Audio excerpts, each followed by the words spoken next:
Tolong kepada semua peserta kuliah untuk mengaktifkan kamera selama kuliah berlangsung ya. Kalau enggak nanti saudara akan saya kick dari Zoom meeting. Baik, Assalamualaikum warahmatullahi wabarakatuh. Selamat siang adik-adik sekalian. Kita lanjutkan kembali ya kuliah perkembangan hukum perdata kita pada hari ini. Sesuai dengan yang saya sampaikan di minggu lalu, ya kita hari ini akan mengadakan presentasi terkait dengan materi paper yang sudah kalian buat. Nah, hari ini presentasi dimulai dari kelompok 1 dan 2. Jadi nanti kelompok 1 mempresentasikan selama 15 menit. Setelah itu nanti sesi tanya jawab. Saya persilakan kepada kelompok 2 nanti untuk bertanya terlebih dahulu. Ya. Kalau seandainya kelompok 2 tidak ada bertanya, maka saya akan melimpahkan pertanyaan itu kepada kelompok ya semua peserta. Ya. Oke, jelas sampai sini? Jelas, Oke, Pak. kelompok 1 mana orangnya? Udah hadir semua?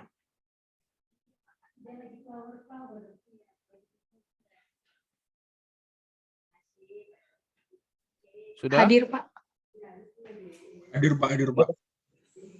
Oke. Ya, silakan untuk mulai share screen kelompok 1.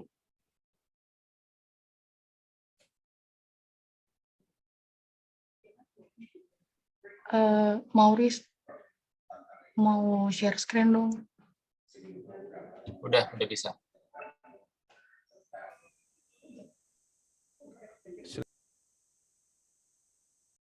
Silakan dimulai kelompok 1.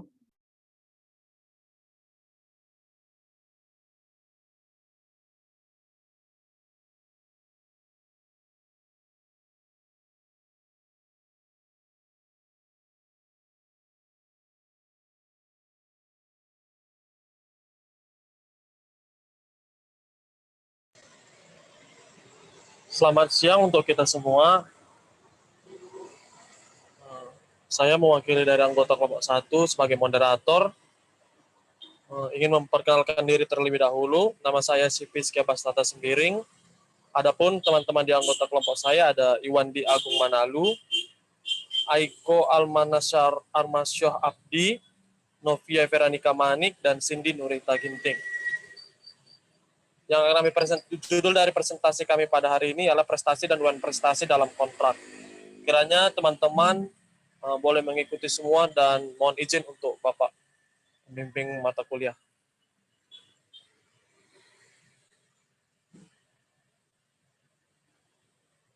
Untuk topik pertama akan saya sampaikan ke teman saya yang pertama.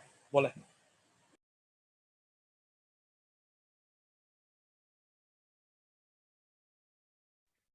Yang pertama, kami akan membahas tentang pengertian dan pengaturan prestasi dan wan prestasi dalam kontrak dalam KUH Perdata.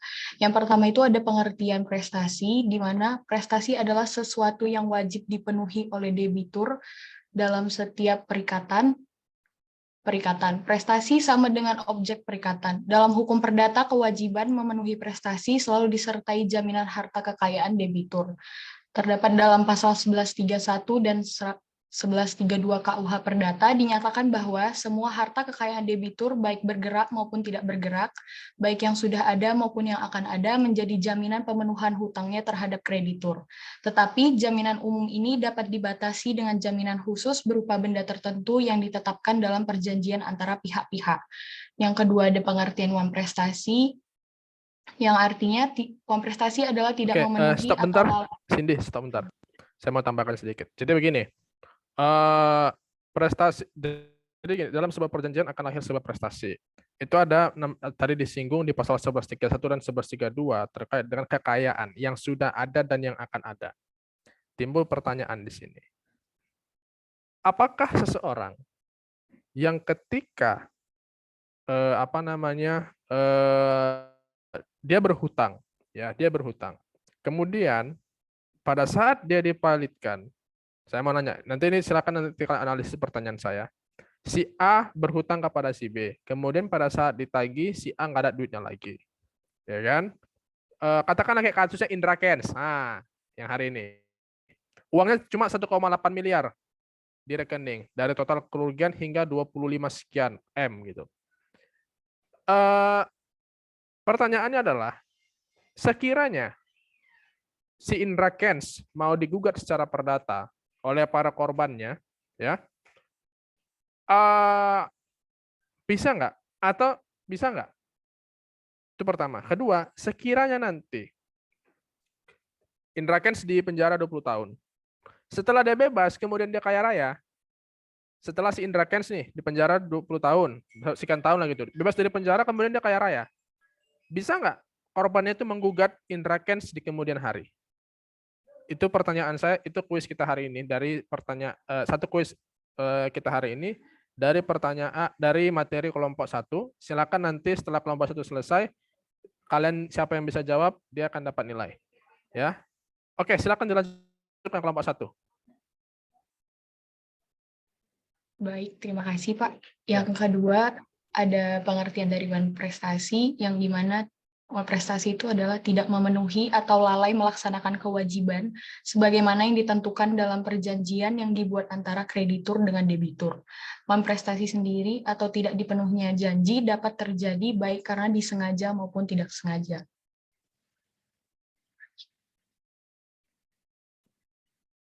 Oke, silakan lanjut. Ya.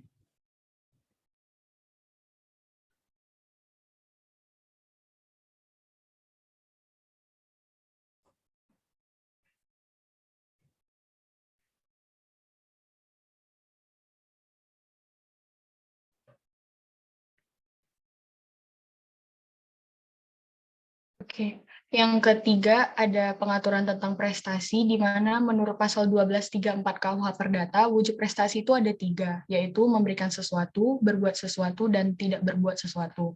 Dalam pengertiannya masing-masing, pada pasal 1235 ayat 1 KUH Perdata, pengertian memberikan sesuatu adalah menyerahkan kekuasaan nyata atas suatu benda dari debitur kepada kreditur. Contohnya itu ada dalam jual beli, sewa menyewa, hibah, gadai, hutang piutang. Yang kedua, dalam perikatan yang objeknya berbuat sesuatu, debitur wajib melakukan perbuatan tertentu yang telah ditetapkan oleh perikatan. Contohnya itu ada membangun rumah atau gedung, mengosongkan rumah. Dan yang ketiga, dalam perikatan yang objeknya melakukan perbuatan yang telah ditetapkan dalam perikatan. Contoh, tidak membangun rumah, tidak membuat pagar, atau tidak membuat perusahaan yang sama.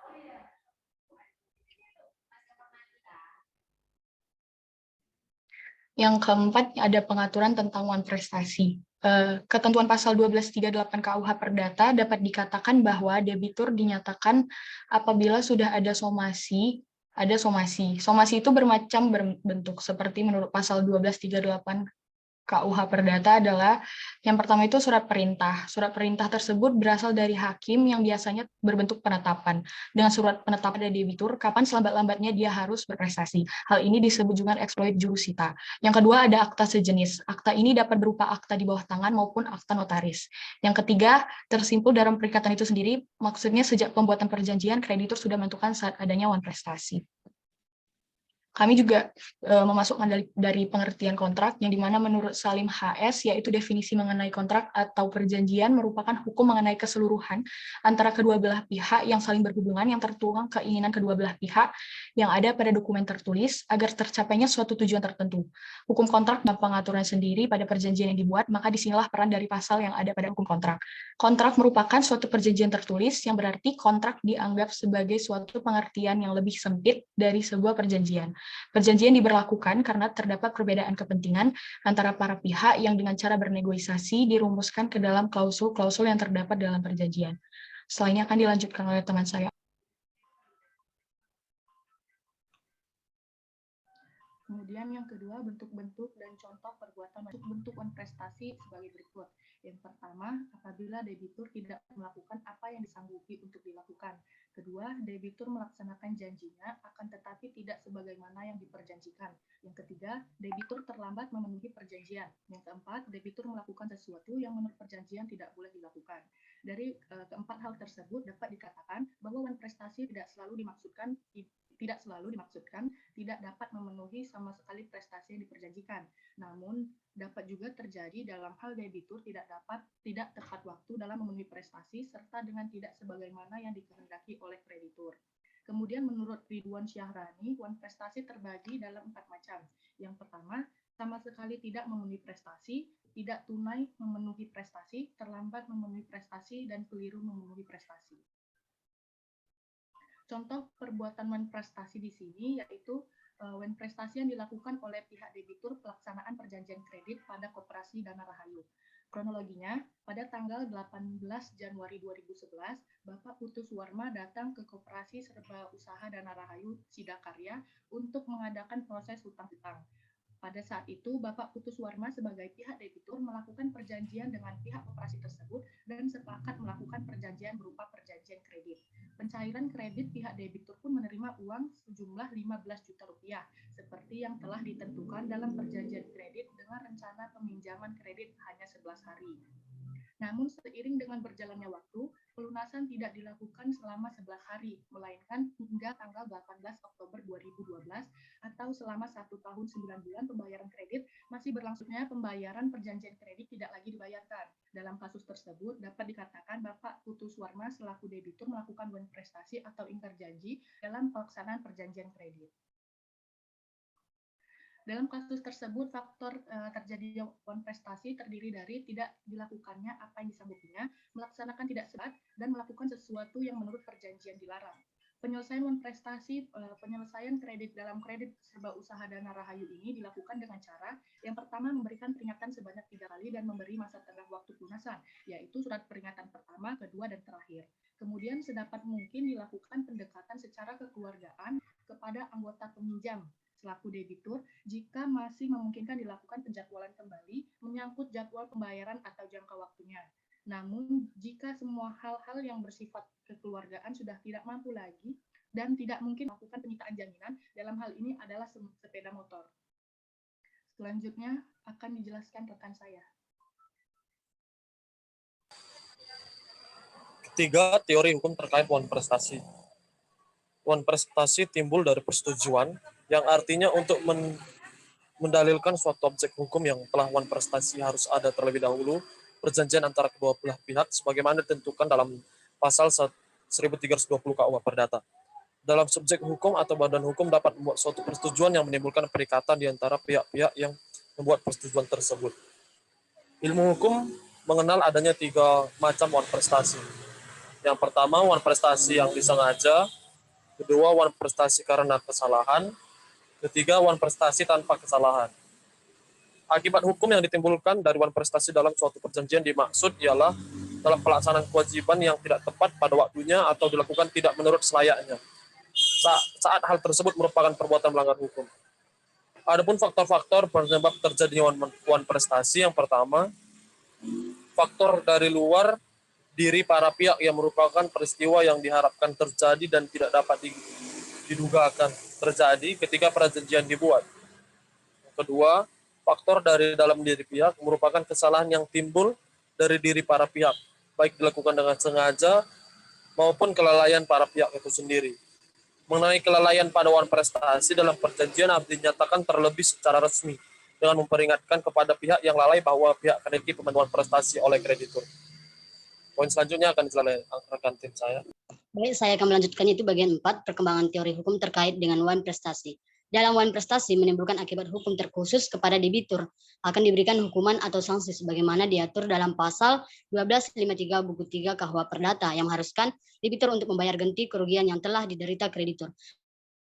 Debitur yang telah melakukan wan prestasi menurut Pasal 1276 KUH Perdata ialah 1. Memenuhi atau melaksanakan perjanjian, 2. Memenuhi perjanjian disertai dengan keharusan membayar ganti rugi, 3. Membayar ganti rugi, 4. Membatalkan perjanjian, 5. Membatalkan perjanjian disertai dengan ganti rugi.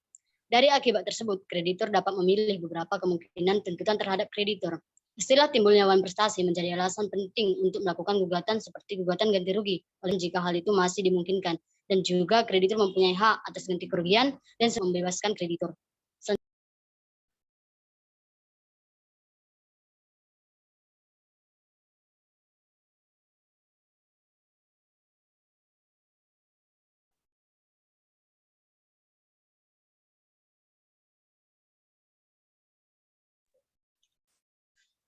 Saya lanjutkan. 5. Ganti kerugian atas pelanggaran perjanjian atau wan prestasi. Ganti rugi adalah membayar segala kerugian karena musnahnya atau rusaknya barang-barang milik kreditur akibat kelalaian debitur. untuk menuntut ganti rugi harus ada penagihan atau somasi terlebih dahulu, kecuali dalam peristiwa-peristiwa tertentu yang tidak memerlukan adanya teguran. Ketentuan tentang ganti rugi diatur dalam pasal 1246 KUH Perdata, terdiri dari 3 macam, yaitu biaya, rugi, dan bunga. Biaya adalah segala pengeluaran atas pengongkosan yang nyata-nyata telah dikeluarkan oleh kreditur, sedangkan bunga adalah segala kerugian berupa kehilangan keuntungan yang sudah dibayangkan atau yang sudah diperhitungkan sebelumnya. Ganti rugi itu harus dihitung berdasarkan nilai uang dan harus berbentuk uang. Jadi ganti rugi yang ditimbulkan adanya wan prestasi itu hanya boleh diperhitungkan berdasar sejumlah uang. Hal ini dimaksudkan untuk menghindari terjadinya kesulitan dalam penilaian jika harus diganti dengan cara lain. Contoh ganti rugi karena wan prestasi. Misalnya, berjanji akan mengirimkan barang kepada B pada tanggal 10 November 2014. Akan tetapi pada tanggal yang telah ditentukan, A belum juga mengirimkan barang tersebut kepada B. Supaya B dapat menuntut ganti rugi karena keterlambatan tersebut, maka B harus memberikan peringatan atau somasi kepada A minimal 3 kali. Apabila peringatan atau teguran itu telah dilakukan, maka barulah B dapat menuntut pada A untuk membayar ganti kerugian. Jadi, momentum timbulnya ganti rugi adalah pada saat telah dilakukan somasi. Ganti kerugian yang dapat dituntut oleh kreditur kepada debitur adalah sebagai berikut. 1. Kerugian yang telah dituntut. 2. Keuntungan yang sedianya akan diperoleh yang ini ditujukan kepada bunga. Di dalam pasal 1249 KUH Perdata ditentukan bahwa penggantian kerugian yang disebabkan prestasi hanya ditentukan dalam bentuk uang. Namun dalam perkembangannya, menurut para ahli dan jurisprudensi bahwa kerugian dapat dibedakan menjadi 2 macam, yaitu ganti rugi material, kerugian yang diderita kreditur bentuk uang atau kekayaan. Sedangkan kerugian imaterial adalah suatu kerugian yang diderita oleh kreditur tidak bernilai uang seperti rasa sakit dan sebagainya. Menurut Munir Fuadi, praktek dari aplikasi ganti rugi akibat adanya wan prestasi dari suatu kontrak dilaksanakan dalam berbagai kemungkinan, di mana yang dimintakan oleh pihak yang dirugikan adalah hal-hal sebagai berikut. 1. Ganti rugi saja. 2. Pelaksanaan kontrak tanpa ganti rugi. 3. Pelaksanaan kontrak dengan ganti rugi. 4. Pembatalan kontrak tanpa ganti rugi. 5. Pembatalan kontrak dengan ganti rugi. Baik, selanjutnya akan dibacakan oleh teman saya. Teman-teman, selanjutnya mungkin akan kami berikan sesi pertanyaan seperti dari arahan Bapak untuk kelompok 2 terlebih dahulu. Jika ada ingin bertanya.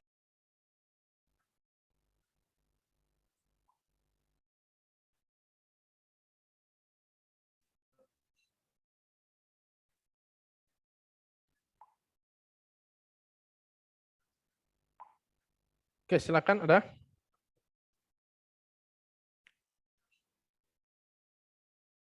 Oke, ini masukan sedikit kepada kelompok 1 ya. Tadi kan ada membahas terkait dengan perkembangan teori-teori dalam wan prestasi ya dan kontrak ya. Nah, tolong itu dilengkapi materi kalian dengan menambahkan teorinya teori siapa perkembangannya itu 1. Kedua, melihat juga kepada tambahkan juga wan prestasi jurisprudensi terkait dengan wan prestasi. Mungkin kalian bisa lihat di Google jurisprudensi terkait dengan prestasi, tambahkan saja 2 atau 3 putusan yang menjadi jurisprudensi dari teori jurisprudensi teori wan prestasi itu sendiri. Oke, silakan kelompok 2 untuk bertanya kepada kelompok 1.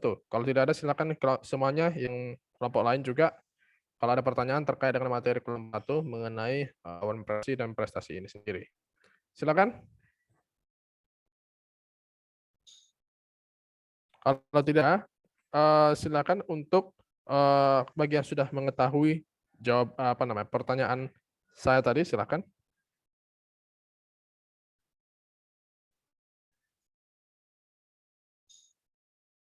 Izin Pak. Ya. Mungkin pertama saya ingin menjawab pertanyaan Bapak dulu ya Pak. Dari tadi kepikiran soal kuis itu Pak. Soal yang pertama soal Indra Kents yang punya hutang yang punya harta sedikit sedangkan hutangnya banyak, apakah dapat ditutup begitu kan Pak?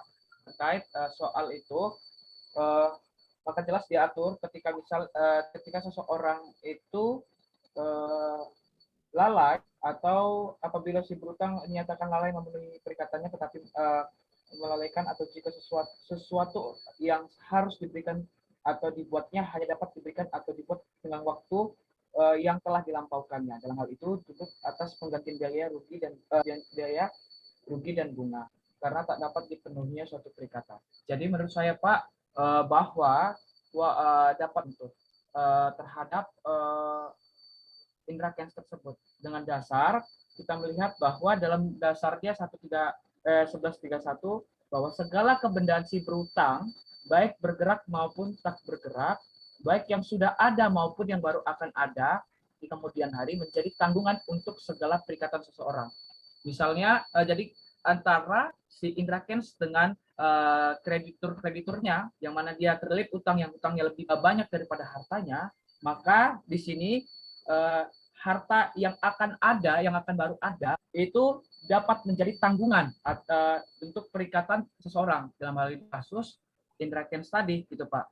Soal utang. Jadi kalau misalnya 1 miliar dia punya hartanya, tapi 25 miliar hutangnya, maka ketika nanti ke depannya si indra kens punya harta yang lebih dari 1 miliar, maka itu dapat menjadi tanggungan gitu. Jadi hartanya itu dapat dimintakan atau dapat diganti, dapat dilakukan penggantian biaya rugi dan bunga. Hal ini juga ditegaskan ke dalam 1132 tadi Pak. Kebendaan tersebut menjadi jaminan bersama bagi semua orang mengutangkan padanya.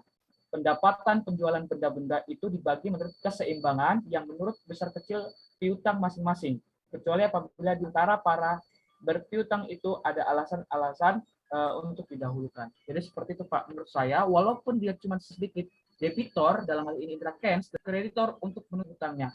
Ketika ke depannya si indra kens ini dimungkinkan untuk mempunyai harta. Jika tidak, maka dapat dilakukan upaya pertama, jika indra kens ada itikat baik itu untuk membayar utang, dia dapat dibeban KPU. Ketika PKPU tidak berhasil, maka dia dapat dilakukan kepemilikan segala asetnya, baik itu harta bergerak dan tidak bergerak, akan diambil dan dibagikan kepada para kreditor, baik itu preferen dan sebagainya. Menurut saya seperti itu Pak untuk pertanyaan pertama. Kemudian yang ketiga, yang kalau indra kens sudah dipenjara 20 tahun, dapatkah ditutup kembali? Ini perihal soal kompetensi dalam mengadili gitu ya Pak ya.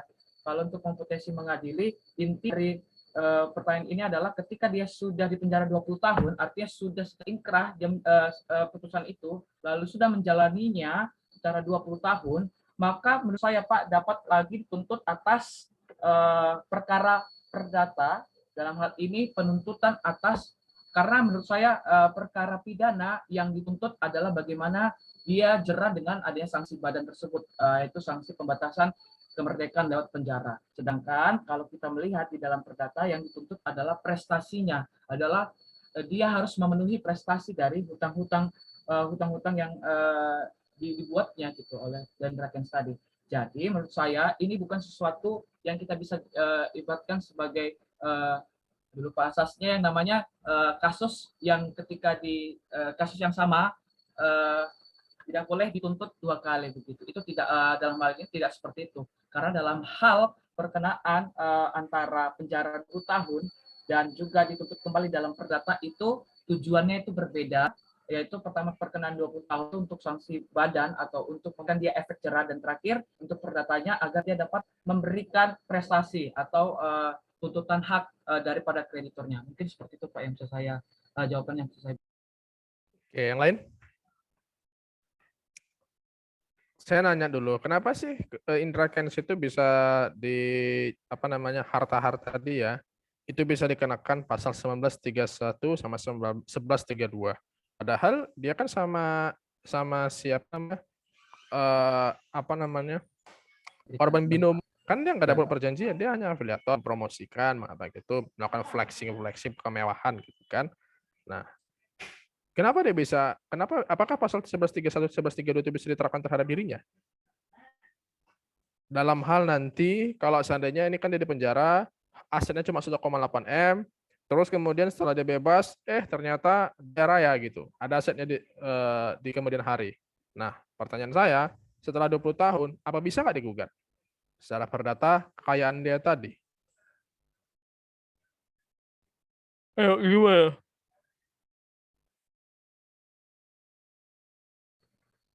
Berarti dalam hal ini sebelum ini keterhubungan antara 11.31 sama 11.32 dengan hartanya Indra Kents ya Pak ya. Menurut saya itu sih Pak, karena tadi udah menjadi sudah diatur bahwa intinya dalam 11.31 itu adalah menjadi tanggungan untuk segala perikatan seseorang. Jadi dalam hal ini untuk keadaan apapun begitu Pak, untuk walaupun dia tidak melakukan kekuatan dalam melakukan perjanjian adalah ketika terjadinya perikatan antara si Indra Kents dengan apa namanya krediturnya gitu kan Pak. Dan itu didasari dengan adanya tujuan atau kesepakatan antara dua, walaupun tidak ditekan di dalam kontrak dan sebagainya. Dan kita juga tahu bahwa ada bukti yang tidak tertulis gitu, walaupun tidak kuat. Tapi itu menjadi dasar yang kuat ketika memang itu dapat dibuktikan secara memang dari awal Indra Kents dan para kreditornya itu melakukan kesepakatan itu. Tapi dalam hal ini Pak bisa dilandasi bahwa segala yang bisa saya berikan ke pandangan saya Pak ya, menjadi tanggungan untuk segala perikatan seseorang gitu Pak, baik pun hartanya yang ada dan akan ada begitu Pak. Maka itulah keterhubungan antara pembayaran hutang tadi Pak. Menurut saya seperti itu Pak. Dan juga soal liability Pak, pertanggungjawaban dari Indra Kents itu diatur dalam one prestasi tadi Pak, 1243. Jadi kan kalau 1243 kan mengatakan bahwa kalau misalnya dia lalai seperti itu, maka tentu dia akan harus melakukan pergantian bunga, pergantian rugi seperti itu Pak. Dari mana hubungan hukumnya? Dari mana lahirnya hubungan hukum antara Indra Kents tadi dengan para korban-korbannya gitu? Mereka kan nggak ada buat perjanjian. Mereka kan nggak ada buat perjanjian secara tertulis ya, secara berdua misal si Indra Kents sama si A, sama si B, sama si C gitu kan. Nah, lantas kok bisa apa namanya pertanyaannya dasar hubungan hukum itu dari mana? Dan kedua, apakah mungkin bisa di apa namanya di kemudian hari jika seperti tadi saya bilang terjadi si korban itu menggugat Indra Kents secara perdata terhadap harta-hartanya. Nah, itu dulu. Kira-kira mana? Dan hubungan hukum itu lahir dari mana? Ayo, silakan yang lain. Ayo, ini logik ini apa hal yang sifatnya basic sih sebenarnya, sangat sederhana menurut saya. Karena kalian kan sudah belajar hukum perdata 1, hukum perdata 2, di hukum perdata 2 kalian belajar tentang perikatan. Nah, kira-kira ada nggak yang bisa mengelaborasi dari mana jalannya seperti itu? Dan bisa nggak? Dan kalau bisa, jalannya seperti apa? Ayo, silakan. Ini kuis kita. Bagi yang bisa menjawab, akan saya berikan nilai untuk kuis. Silakan. Kalau nggak menjawab, nggak ada menjawab dengan benar ya, nggak ada nilai kuis. Seperti itu. Silakan. Izin Pak. Ya, siapa tuh? Silakan. Farah Pak. Ya, silakan Farah. Iya Pak.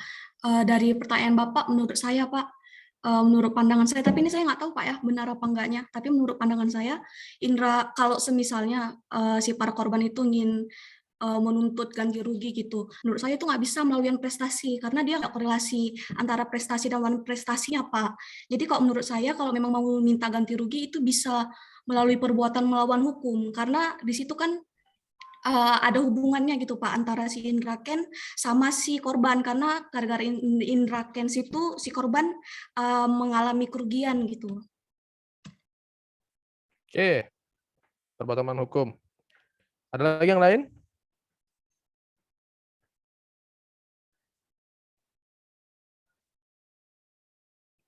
Jadi saya mau nanya dulu Mbak Farah. Jadi oke, kamu kan mendasari itu perbuatan melawan hukum. Lalu bisakah pasal 1131, 1132 itu digunakan nanti di kemudian hari untuk menuntut harta-harta si Indra Kents? Kalau menurut saya itu enggak Pak. Itu mungkin bisa pakai pasal lain, misal pasal 1365 gitu. Tentang terkhusus perbuatan melawan hukum gitu Pak. Oke, yang lain bagaimana? Silakan, ayo. Salah nggak masalah, namanya juga belajar. Di sini saya hanya ingin memancing bagaimana logika berpikir kalian, lalu pemahaman kalian terkait dengan hukum perdata ini sendiri. Kan jurusan perdata nih, ya kan? Nah ini kasusnya ada yang hot ini. Menurut saya ini kasus yang menarik ya, bersinkron juga dengan materi kelompok 1. Ayo silakan.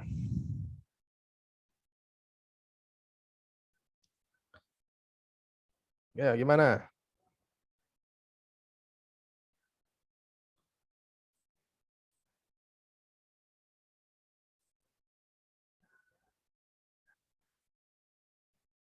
Silakan, ayo.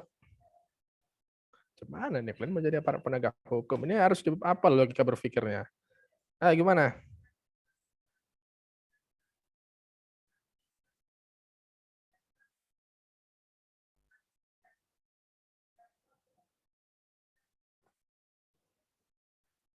Ada?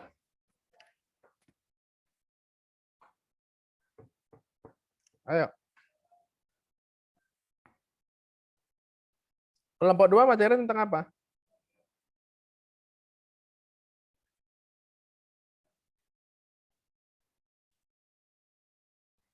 Kelompok 2? Izin Pak, Ya. kelompok 2 tentang perbuatan melawan hukum Pak. Oke. Dalam Perbuatan melawan hukum dalam kontrak Pak. Oke. Ayo, ini basic loh. Aduh, kacau kita kalau nggak tahu ini. Karena ini mata kuliah ini itu materinya basic, karena saya yakin harusnya itu sudah diajarkan di mata kuliah hukum perdata 2. Kan hukum perdata 2 bahas perikatan kan, pasti buku ketiga. Nah, tapi sebelumnya saya mau nanya lah dulu Maklen. Mana lebih luas? Pertama gini, pertanyaan saya, apakah perikatan dan perjanjian itu sama? Ya Pak, berbeda. Bedanya di mana? Bedanya antara perikatan dengan perjanjian itu adalah keleluasannya aja sih Pak. Kalau misalnya perikatan itu dapat terjadi dengan adanya perjanjian maupun dengan adanya undang-undang gitu Pak. Jadi dalam hal ini perjanjian itu yang menyebabkan terjadinya perikatan. Jadi ibaratnya perikatan itu lebih gimana ya Pak ya? Perikatan itu akan hadir salah satunya dengan ada perjanjian. Dalam hal ini juga kita bisa lihat Pak bahwa perjanjian itu titik poinnya adalah mereka itu untuk meseragamkan satu tujuan. Kalau perikatan itu ketika terjadi perseragaman satu tujuan, akhirnya mereka mengikatkan diri untuk melaksanakan hak dan kewajibannya, begitu Pak. Jadi berbeda antara perjanjian dan perikatan. Yang lain gimana?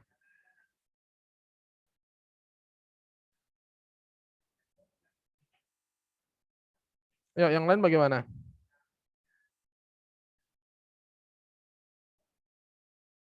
Kelompok 1 yang udah ngerjain ini, kira-kira gimana? Ayo.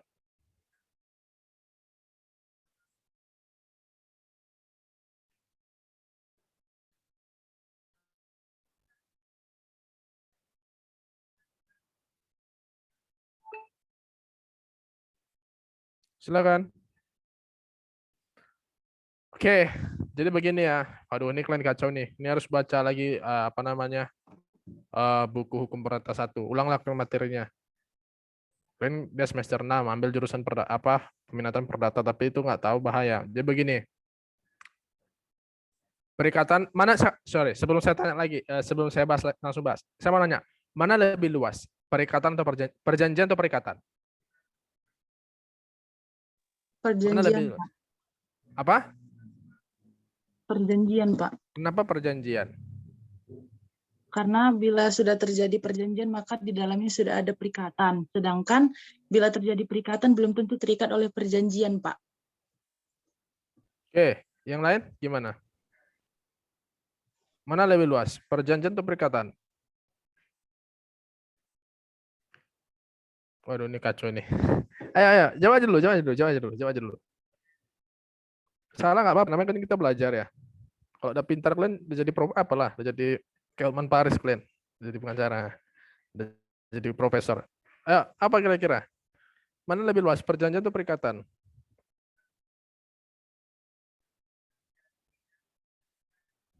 Waduh, kacau.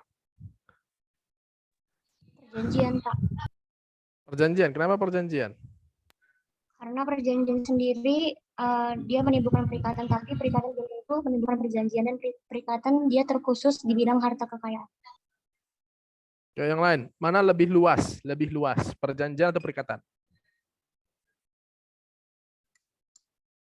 Ayo, silakan. Waduh. Lauren, mana lebih luas, Lauren? Perikatan atau perjanjian?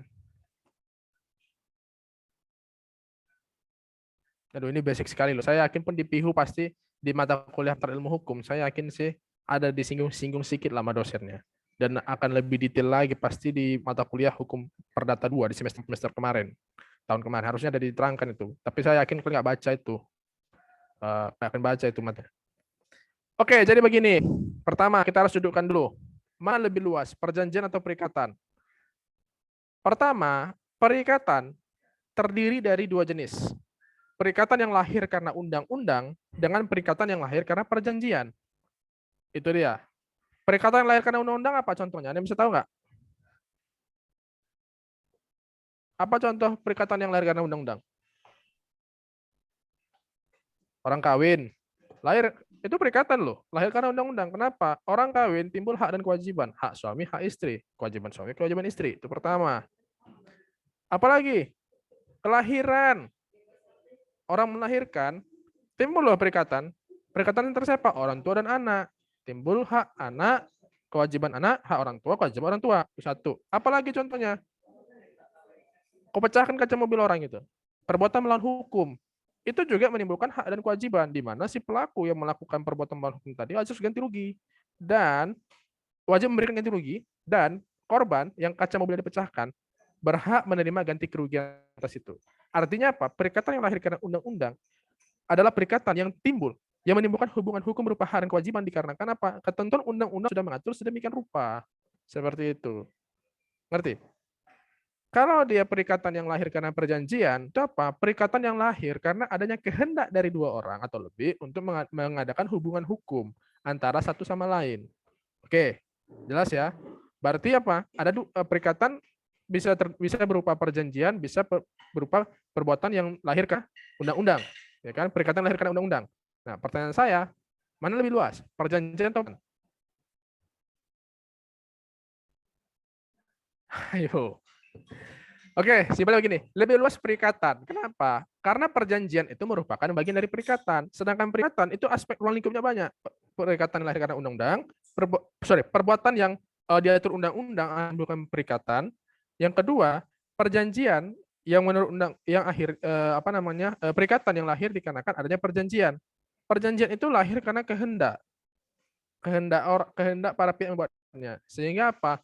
Maka lebih luaslah yang namanya perikatan dibandingkan perjanjian, karena perikatan meliputi perbuatan yang diatur oleh undang-undang dan juga perjanjian, sedangkan perjanjian hanya berdasarkan konsensus, berdasarkan kehendak dari para pihak yang membuatnya. Itu basic, itu logika hukum, logika basic pertama yang harus dipahami. Kalau kalian nggak paham di situ, ya nggak bisa kalian bahas interaction segala macam. Itu fondasi. Makanya saya bilang ini, saya nggak tahu salahnya di mana. Saya mungkin yakinnya kalian lah yang nggak baca, ya kan? Karena saya nggak mau bilang apanya, karena ya kan baca lah lagi. Kalau kalian berharap sama si dosennya aja, ya kalau dosennya bisa menerangkan, kalau dosennya dodol juga gimana kan gitu. Nah,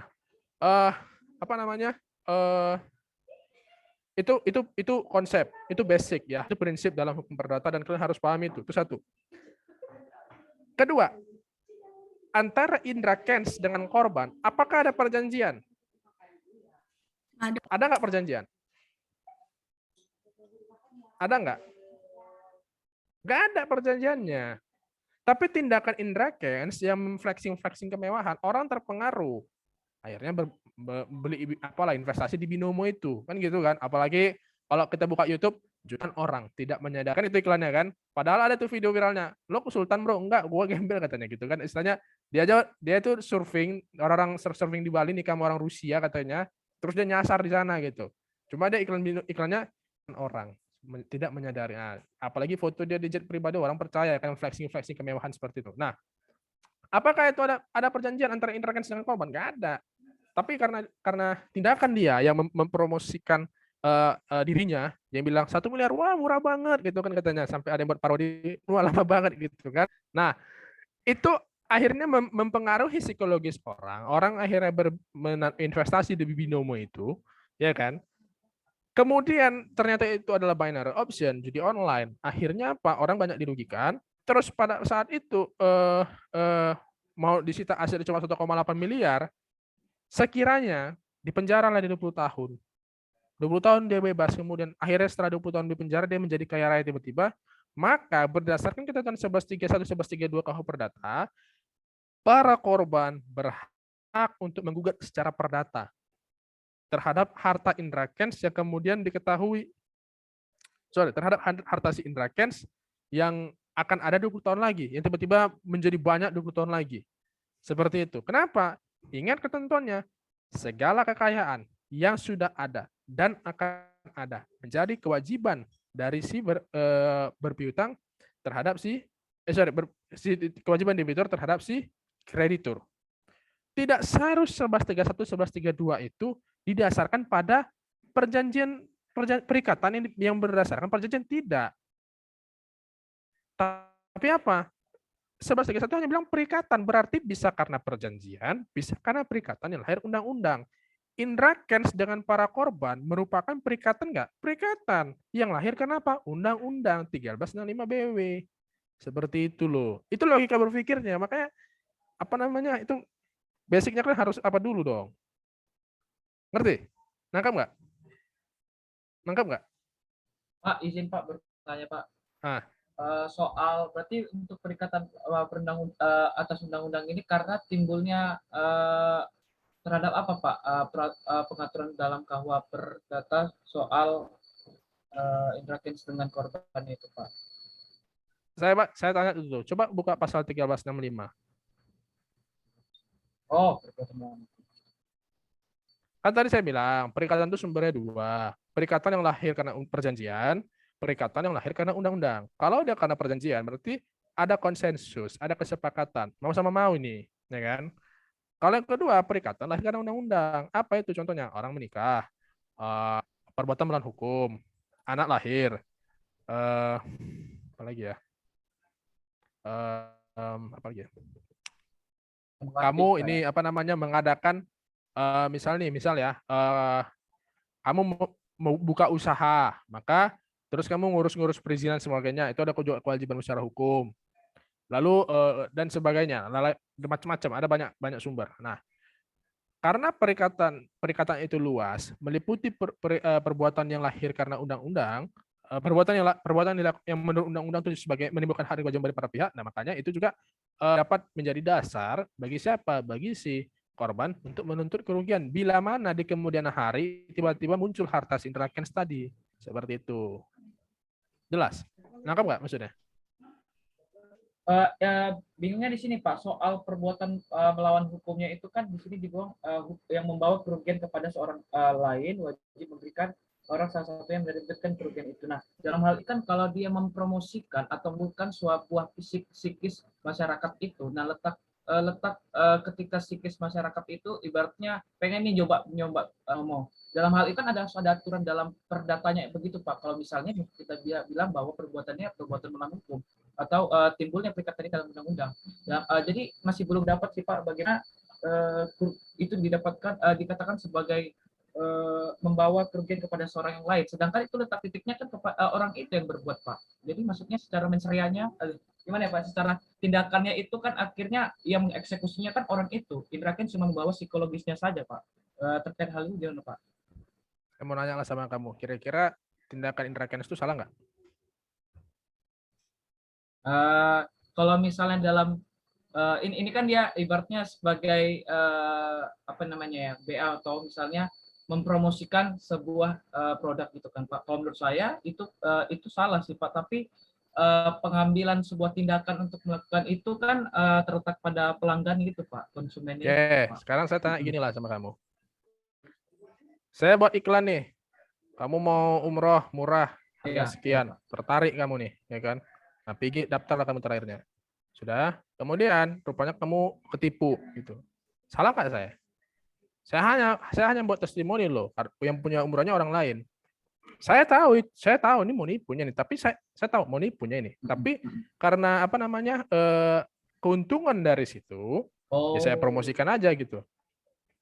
Uang miliaran itu keuntungan dari para investor yang daftar di Binomo, kemudian dia kalah, kan ada persentase sekian persen untuk si ini, sekian persen lagi untuk si ini gitu. Ya udah, berarti kan dia menikmati uang hasil kejahatan. Ada unsur penipuannya di situ. Pertanyaan saya, penipuan itu perbuatan melawan hukum enggak? Penipuan itu perbuatan melawan hukum enggak? Melawan hukum secara pidana. Nah, apakah perbuatan apakah kerugian perbuatan melawan hukum secara pidana bisa nggak kita tuntut secara perdata? Bisa. Contohnya, kamu pecahkan kaca mobil orang, itu tindak pidana perusakan. Terus kalau setelah dia dipidana, kamu nggak bisa nuntut ganti rugi. Gitu loh, itu harus duduk. Makanya saya kok kalian nggak bingung, kok nggak apa gitu. Ngerti? Karena Pak, yang saya pikirkan begitu, kalau misalnya tindakan intervensi ini dudukannya pada perihal pidananya saja gitu Pak. Gitu. Saya pikir hal pidananya saja ketika sudah dilakukan penipuan, kan ada unsur-unsurnya itu dalam pidananya. Jadi nggak bisa terseret lagi dalam perbuatan melawan hukum dalam kasus perdata tuh Pak. Berarti ada, kalau misalnya terkait penikmat, kalau misalnya dia juga menikmati hasil dari yang dilakukan itulah, baru misalnya bisa kena dengan PMH ini ya Pak ya. Maksudnya? Perdata, Pak.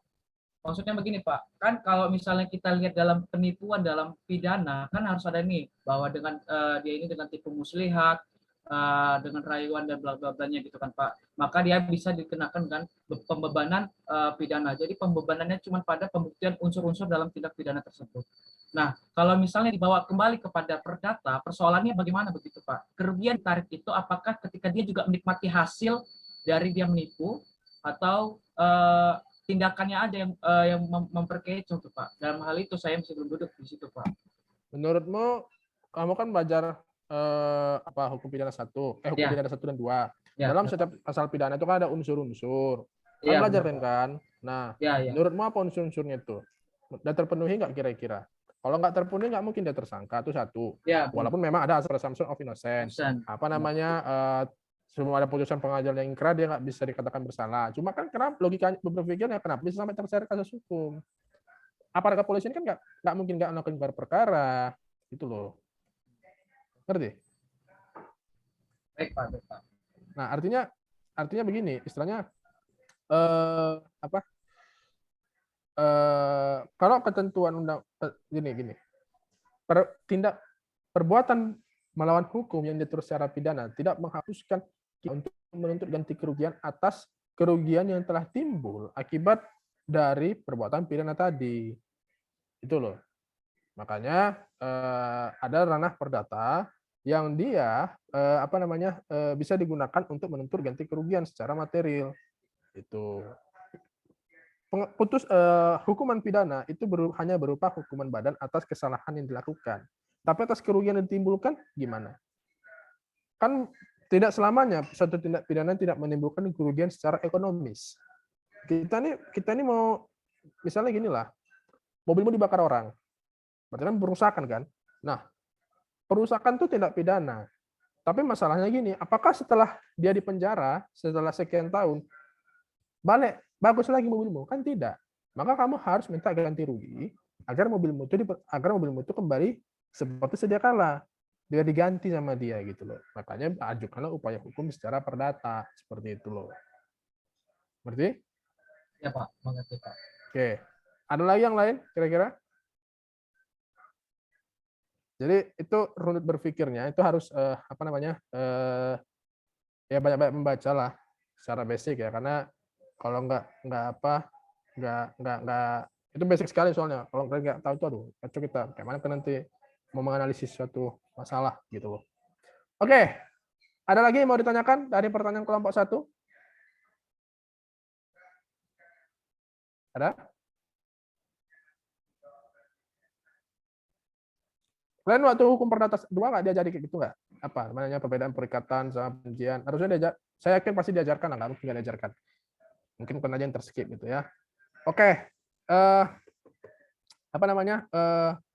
kalau nggak ada lagi pertanyaan dari kelompok 1, saya silakan kelompok 2 untuk melanjutkan presentasi dari papernya. Ini menarik terkait dengan perbuatan melawan hukum dalam bidang kontrak. Sengaja saya di mata kuliah ini saya ingin fokuskan dulu kepada perjanjian karena saya yakin masih banyak yang belum duduk terkait dengan kontrak itu sendiri. Contohnya ini baru hal yang sangat sepele, sangat simpel. Perbedaan perikatan dengan perjanjian dan membedakan bagaimana jenis-jenis perikatan. Itu hal yang sangat basic sekali loh. Itu di semester 4 harusnya sudah tuntas. Semester 3 dan 4 gitu. Oke, silakan kelompok 2 untuk presentasi. Baik, terima kasih Bapak. Bismillahirrahmanirrahim. Assalamualaikum warahmatullahi wabarakatuh. Selamat siang Bapak dan teman-teman semuanya. Perkenalkan, saya Ria Resti Rahman sebagai moderator.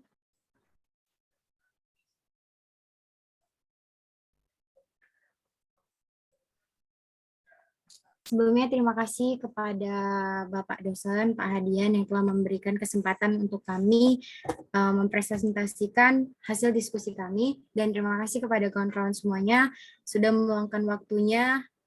Semoga apa yang kami sampaikan nanti bisa kita pahami sama-sama. Kelompok kami terdiri dari 7 orang. Yang pertama ada Nona Novriani. Yang kedua Priska Tia Infanka, yang ketiga Nurbaiti, yang keempat ada Agita Rahmawati, yang kelima ada Tita Ageng Gusti Arta, yang keenam ada saya sendiri Ria Resti Rahman, dan yang ketujuh ada Muhammad Fahrezi Siregar. Kami akan membahas tentang perbuatan melawan hukum dalam kontrak. Langsung saja untuk presentasi yang pertama saya persilahkan kepada teman saya Nona. Kepada Nona dipersilahkan. Baiklah, saya akan memaparkan tentang pengertian dan pengaturan perbuatan melawan hukum. Perbuatan melawan hukum atau PMH diatur dalam KUH Perdata tercantum di dalam pasal 1365 sampai dengan pasal 1380 KUH Perdata. Perbuatan melawan hukum atau PMH diambil dari kata onrechtmatig daad, merupakan terjemahan dari bahasa Belanda yang memiliki pengertian perbuatan melawan hukum. Ada pula sarjana yang memiliki pendapat bahwa onrechtmatig daad merupakan suatu kata yang bermakna melawan atau melanggar. Pemaknaan dalam kata onrechtmatig daad lebih pantas ditujukan dalam istilah perbuatan melawan hukum dibandingkan dengan perbuatan melanggar hukum. Slide selanjutnya akan dilanjutkan oleh teman saya. Baiklah, selanjutnya tentang teori yang bersangkutan dengan PMH. Teori yang bersangkutan dengan PMH ada 3. Yang pertama, teori relativitas atau Scots norm theory. Yang kedua, teori conditio sine qua non dari von Bury. Dan yang ketiga, teori adequate. Saya akan menjelaskan tentang teori relativitas. Teori relativitas berasal dari hukum Jerman yang dibawa ke negeri Belanda oleh Glenn Vittigera.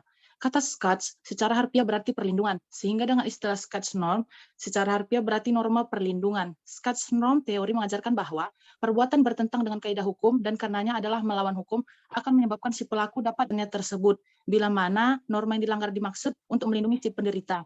Kemudian yang kedua ada teori conditio sine qua non dari von Bury. Teori ini melihat bahwa tiap-tiap masalah yang merupakan syarat untuk timbulnya suatu akibat adalah menjadi sebab dari suatu akibat perbuatan PMH tersebut. Dan yang ketiga ada teori adequate Verorzeking yang dikemukakan oleh von Kreis.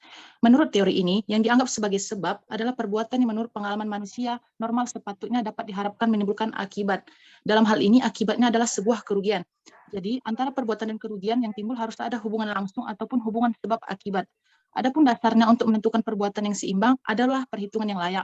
Kekuatan teori ini adalah bahwa teori ini pandang dari 2 sisi. Yang pertama itu sisi secara kenyataan maupun secara normatif. Dan menurut ajaran legisme pada abad 19, sebelum 3 teori tersebut dikemukakan, bahwa suatu perbuatan melawan hukum diartikan sebagai berbuat atau tidak berbuat yang bertentangan dengan kewajiban hukum dari si pembuat atau melanggar hak orang lain. Sehingga, menurut ajaran legitis, suatu perbuatan melawan hukum harus memenuhi salah satu unsur, yaitu melanggar hak orang lain bertentangan dengan kewajiban hukum si pembuat yang telah diatur dalam undang-undang. Selanjutnya akan dijelaskan oleh teman saya, Nurbaiti. Baik, selanjutnya yaitu tentang perbuatan melawan hukum dalam sebuah kontrak. Di sini ada perjanjian klausula baku. Nah, perjanjian klausula baku merupakan bentuk perbuatan melawan hukum dalam sebuah kontrak. Pengertian klausula baku dibangun berdasarkan pendapat sarjana-sarjana hukum yang berkembang dalam doktrin.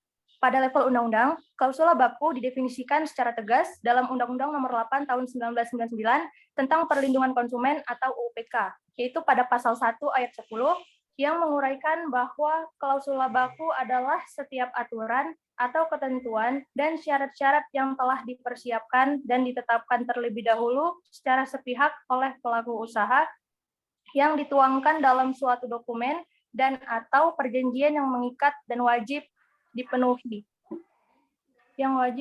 oleh konsumen. Kembali ke moderator. Sebentar, saya ralat sedikit ya. Itu kan dari mana sumbernya dapat klausula baku sebagai perbuatan melawan hukum?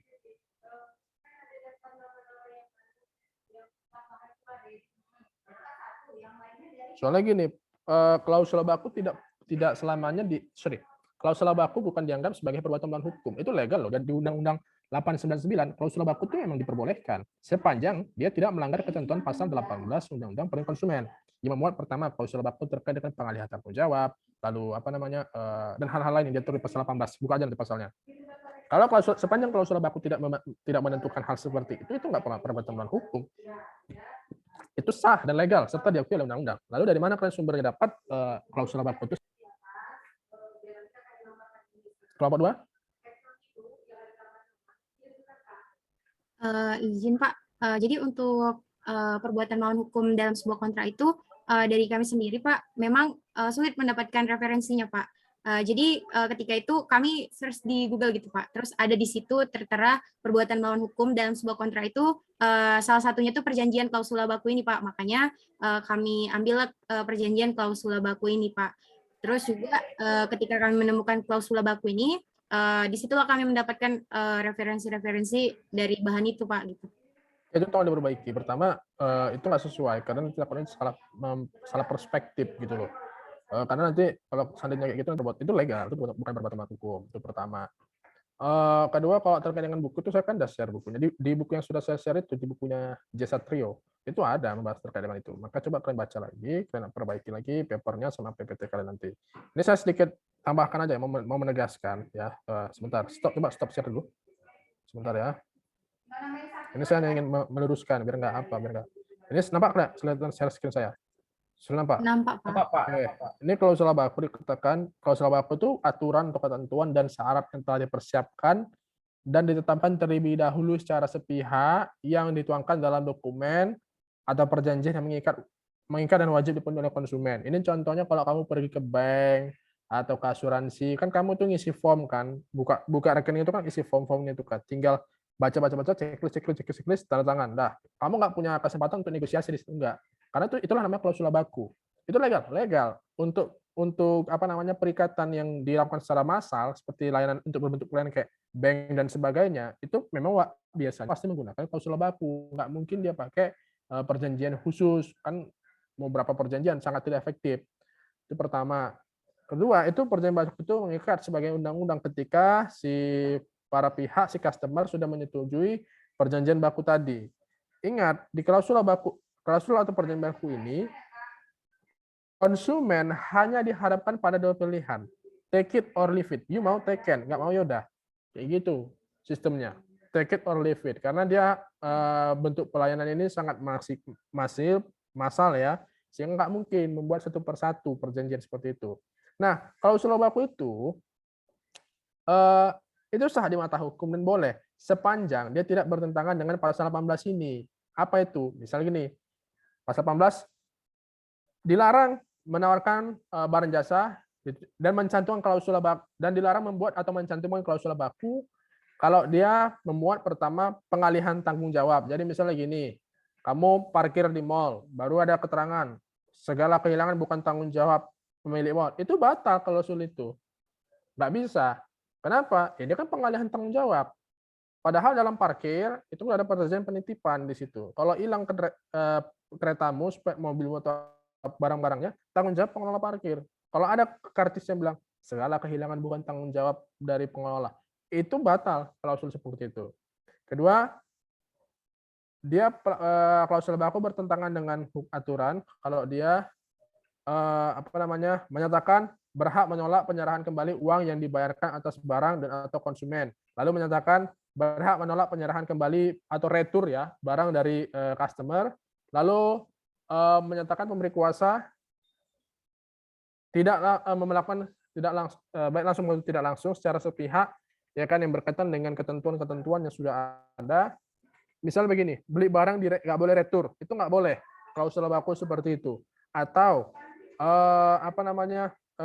memberi hak kepada pelaku usaha untuk mengurangi manfaat jasa atau mengurangi harta kekayaan customer untuk menjadi objek jual beli jasa, itu nggak boleh juga. Lalu menyatakan tunduknya konsumen kepada aturan baru, itu nggak boleh, dan seterusnya. Ini nanti kita baca di pasal 18 ini. Itu nggak boleh dia. Kalau ada klausul baku yang memenuhi ketentuan ini, itu baru boleh dikatakan klausul baku itu bertentangan dengan aturan. Tapi kalau nggak bertentangan dengan hal ini, itu nggak masalah. Seperti itu. Jelas ya? Jelas? Nah, ini saya hanya ingin meluruskan. Nanti kelompok 2 tolong diperbaiki materi presentasinya. Jangan sampai nanti miss. Oke? Kelompok 2.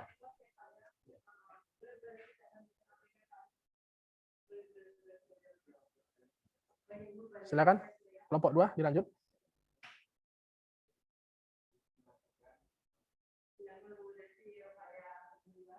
Baik, penjelasan selanjutnya akan disampaikan oleh Gita. Kepada Gita dipersilakan.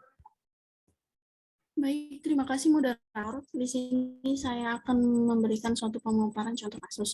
Dikutip dari putusan Pengadilan Negeri Jakarta Pusat nomor 551/PDT.G/2000/PN Jakarta Pusat. Kasus tersebut membahas mengenai penggugat yang memarkir mobil kijang di areal perparkiran kontinen sekarang Carrefour, Plaza Cempaka Mas yang dikelola oleh tergugat bukan mobil yang diparkirkannya setelah berbelanja, dan petugas pintu masuk yaitu tergugat mencantumkan nomor kendaraan B255 SD, sedangkan plat mobil penggugat adalah B25. Acara di kantor tergugat, dan pada saat itu penggugat mendengar laporan dari petugas parkir bahwa seseorang mengemudikan mobil dengan ciri-ciri yang sama keluar dari parkiran Cempaka Mas dengan menggunakan karcis parkir nomor A120AA yang dicetak tergugat, padahal tidak ada kendaraan yang terdaftar dengan karcis tersebut.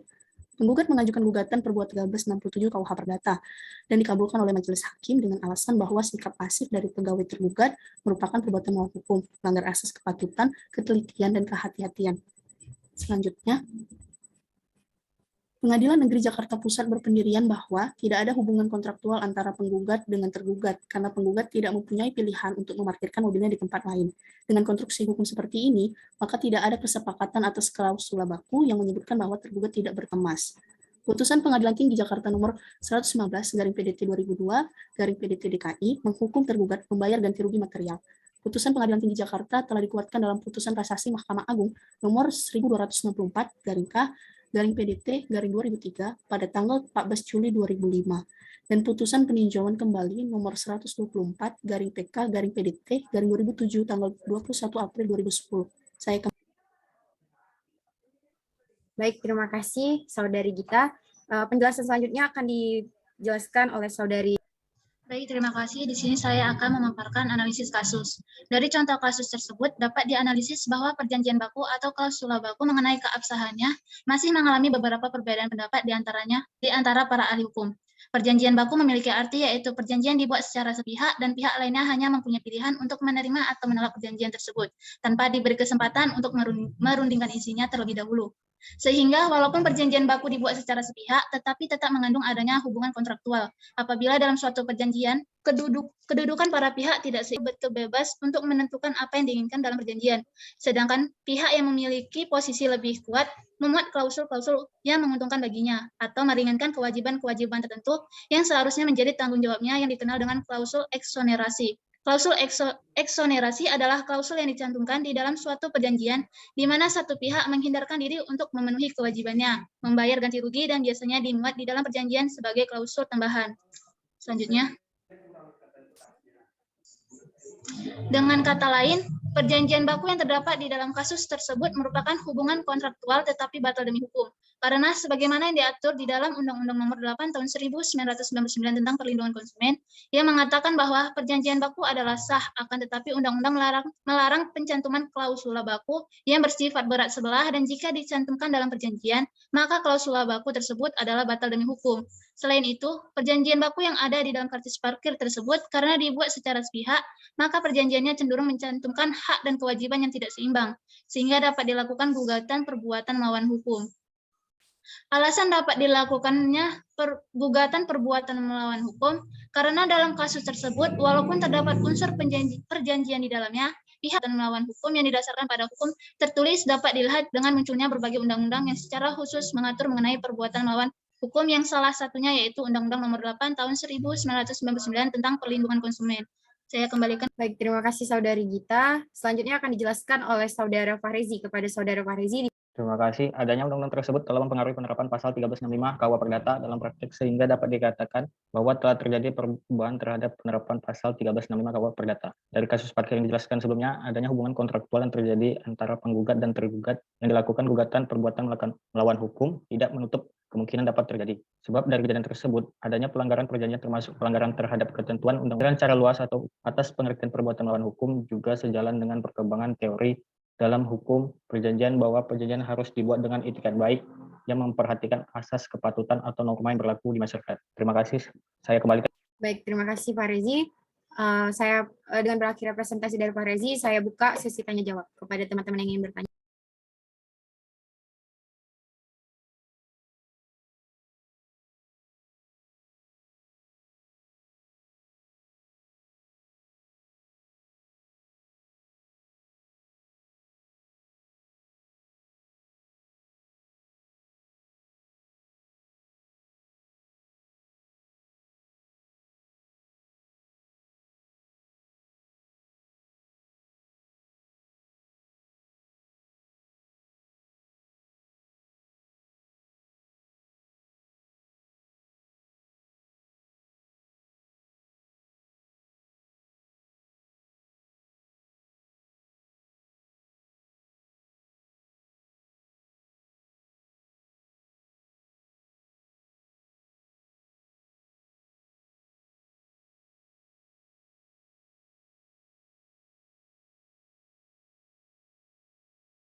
Apakah dari teman-teman ada yang ingin bertanya?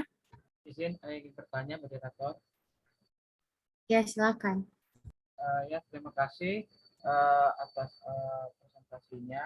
Ingin bertanya sih terkait soal perbuatan melawan hukum. Kita kenal juga ada 4 aspek ya dalam perbuatan melawan hukum, yaitu ada perbuatan. Mohon maaf, Yupe. Ya. Suaranya nggak jelas. Halo, ini udah jelas? Sudah.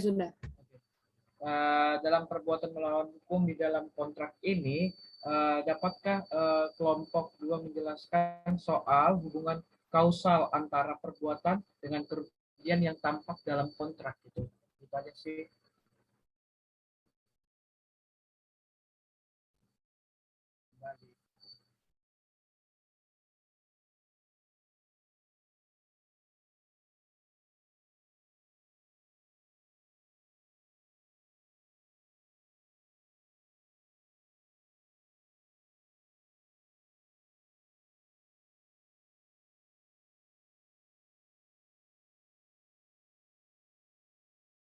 Oke, yang lain? Ada lagi?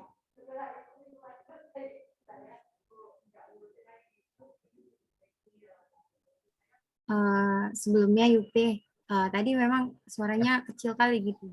Jadi nggak dapat apa yang ditanyakan. Ini udah jelas? Udah. Pertanyaannya adalah di dalam mengenai soal perbuatan melawan hukum dalam kontrak, dapatkah kelompok 2 menjelaskan soal hubungan kausal yang terjadi di dalam kontrak? Hubungan kausal yang akhirnya kan hubungan kausal ini memuncak pada perbuatan yang melawan hukum dan kerugian tadi. Ini bukan soal hubungan kausal dalam kontrak.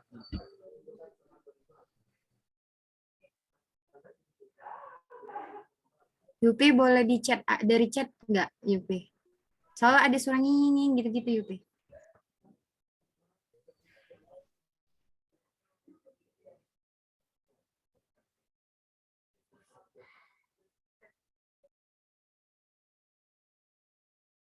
Apakah ada pertanyaan lagi dari teman-teman yang lain?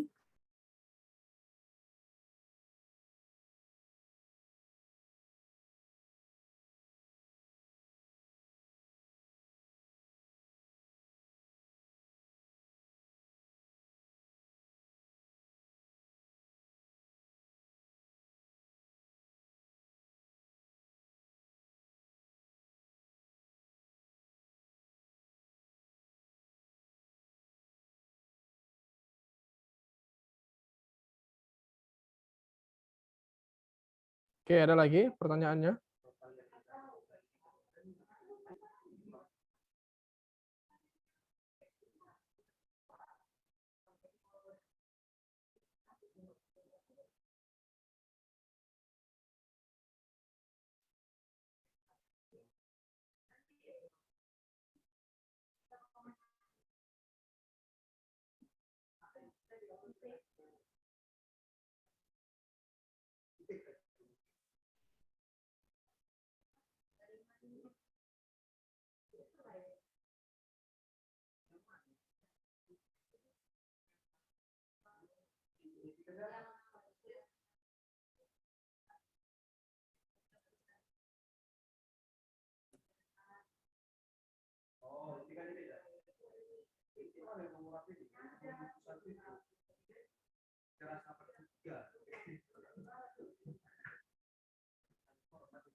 Oke, saya mau kasih masukan untuk kelompok 2. Nanti selain yang tadi tentang klausul baku, coba nanti ditambahkan untuk ini ya, jenis perbuatan melawan hukum dalam kontrak itu ada beberapa. Misalnya contoh,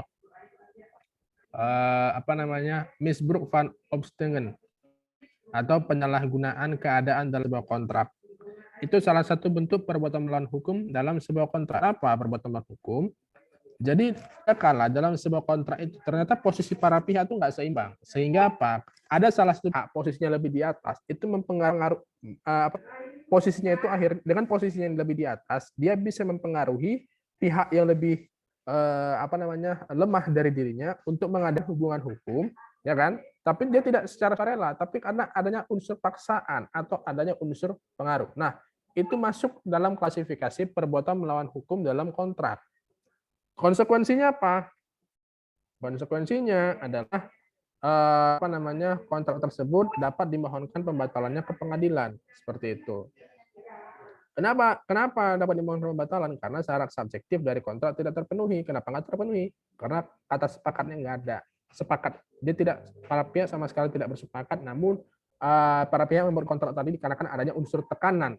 Ada tekanan dari pihak luar, ya, atau dari salah satu pihak yang akhirnya menjadi dasar para pihak menyetujui dilakukannya kontrak tadi, seperti itu. Itu contoh, tambahan sedikit, tapi nanti tolong dimasukkan oleh kelompok 2 di dalam paper kalian. Nanti silakan direvisi kembali lalu disubmit ya.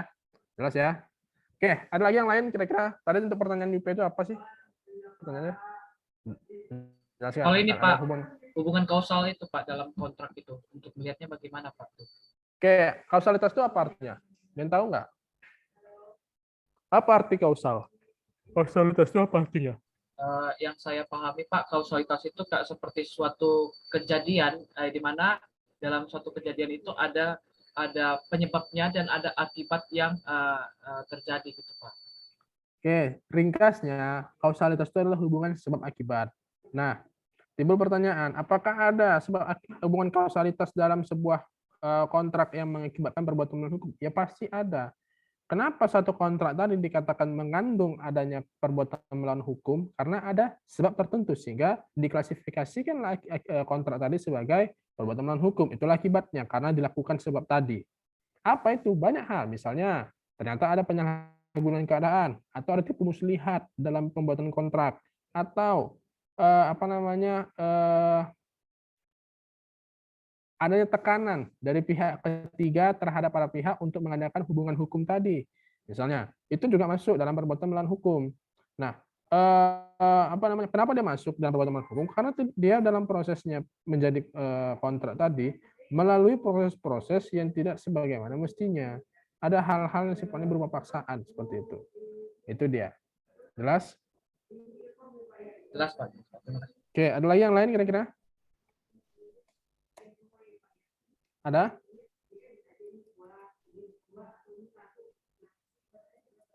Tidak? Baik, kalau seandainya tidak ada, maka untuk kuliah ini kita cukupkan dulu sampai di sini, ya. tolong kepada ketua kelas untuk record Zoom-nya diupload ke GCR, lalu buat berita acara perkuliahan. Ya, ini ada berapa orang nih? Hanya tinggal 43 orang peserta kuliah kita, jadi tolong adik-adik sekalian agar di-keep ditentukan siapa-siapa yang berhadir. Ya. Nah, saya di sini menyampaikan juga kepada kalian peserta kuliah untuk mengaktifkan kamera selama kuliah berlangsung. Pertama, kedua, setiap pertemuan kemungkinan saya akan membuat kuis, tapi itu tadi kuisnya itu hanya untuk yang memang bisa menjawab saja. Kuisnya itu list soalnya, di mana kalau seandainya nggak pernah menjawab itu maka nilai kuis kan kosong, seperti itu. Ya, oke, mungkin itu aja. Adik-adik sekalian, kalau saya tidak ada lagi yang ingin ditanyakan, saya teman-teman kan bertanya gitu, ngecek ke saya juga Pak. Mereka ada juga alasannya untuk terkeluar mereka karena jaringan. Sedangkan Zoom untuk di lock. Untuk kedepannya gimana Pak? Kedepannya kalau kan ini di lock. Kalau terjadi hal seperti itu bagaimana ya Pak? Begini, kita kan kuliah daring ini udah 2 tahun ya, udah hampir 2 tahun. Masa untuk urusan kayak gitu aja harus saya pikirkan lagi gitu loh. Berarti udah balik ke masing-masing aja gitu ya Pak ya? Ya urusan masing-masing lah, masa saya mikirkan lagi gimana kalian bisa punya jaringan yang apa? Kan saya bukan telco, bukan provider jaringan. Nah, jadi tolong gini ya, ini kan kita kuliah udah 2 tahun ya, daring gini. Saya pun juga berpikir gimana saya harus bisa ngajar itu bagus jaringannya. Nah, saya usaha gitu. Ya, kalian masa saya pikirkan lagi caranya? Kalian pikirlah masing-masing, ya kan? Kan udah besar. Nah, itu nggak perlu diajari lah. Ya, kayak mana caranya saya biar bisa dapat sinyal yang bagus? Ya, terserah kalian tadi warung kopi kayak atau di mana kayak. Bahkan dulu senior kalian ada tuh yang naik sampai ke atas gunung loh untuk cari sinyal. Anak 2017. Ya, itu pandai-pandai keren lah. Dia kan nggak perlu diajar lagi gimana caranya, ya. Ya Pak. Berarti itu jadi kalau seandainya nanti terdisconnect atau apa itu urusan kalian. Kenapa? Ya karena kan kalian harus sudah bisa persiapan. Ini kuliah terjadwal, sudah ditentukan jam segini. Ya, cari cara gimana cara biar bisa dapat jaringan bagus, gadgetnya bagus. Kan itu tinggal dipersiapkan. Ya kan? Ya. Sama lah macam kau mau pacaran sama cewekmu. Kan pasti gimana kau buat cewekmu biar suruh kau. Kan kau buatlah bunga, kau buatlah pakai parfum ya kan. Tapi kalau kau datang ngapel bau ketek kau apa? Mau rupanya enggak. Itu hal yang sederhana. Oke? Ya. Nah, terima kasih Pak. Oke, mungkin itu aja adik-adik sekalian untuk kuliah kita hari ini. Terima kasih banyak atas partisipasi kalian pada pertemuan hari ini. Mohon maaf apabila ada hal yang kurang berkenan. Ketua kelas tolong nanti di Zoom-nya di upload ke GCR dan berita acara berikutnya. Dan dicatat siapa yang hadir, siapa yang tidak. Oke, mungkin itu aja. Terima kasih. Salam sehat selalu. Assalamualaikum warahmatullahi wabarakatuh. Terima kasih Pak. Terima kasih Pak. Ya.